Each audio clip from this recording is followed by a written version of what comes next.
önəmsiz olduğu şəkildəki düzəni sərbəst buraxılır.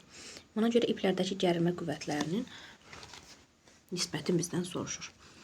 Bunun üçün nə etməliyik? Gəlin birinci təcili tapaq. Təcil nəyə bərabərdir? Əvəzləyici qüvvə bölünsün sistemin kütləsi. Gəlin ağırlıqlarına baxaq. J'ni 10 qəbul eləyək. Onda 3M kütləli cismin ağırlığı olacaq 30M.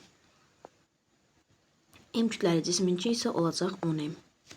6M kütləli cismin ağırlığı perpendikulyar olduğuna görə hərəkətə heç bir dəxli olmayacaq. Onda cismi hərəkətə gətirən 30M və 10M'dir. Və cisim 30M daha ağır olduğuna görə A təcili ilə bu hissə aşağı düşəcək.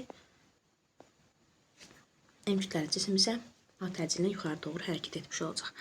Əvəzləyici qüvvəni tapaq. 30M çıxılsın 10M. Sistemin kütləsi deyəndə 6M'i də götürəcəyik. M üstə gəlir 6M, 7M üstə gəlir 3M olacaq 10M.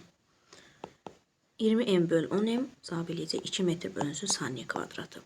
Mən təcilimi tapdım. Təcili tapandan sonra isə gərilmələri tapaq. Baxaq birinci T1 gərilməsinə. Görürük ki, təcil gərilmə istiqamətində, ona görə T1 daha böyük olacaq. T1 ağırlıqdan daha böyük olacaq. T1-dən çıxırıq 10M-i bərabər eləyirik M-aya. Yəni M vurulsun, təcildə 2M. Onda T1-i tapdıq, nə qədər eləyir? 12M.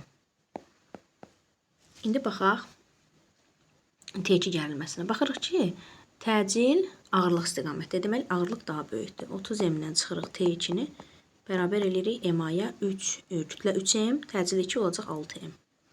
Onda T2 nəyə bərabər olacaq? 24M. Məndən T1 bölünsün T2-ni soruşur. Yəni 12M bölünsün 24M. Buradan da alıram 2-də 1 cavab olur B variantı.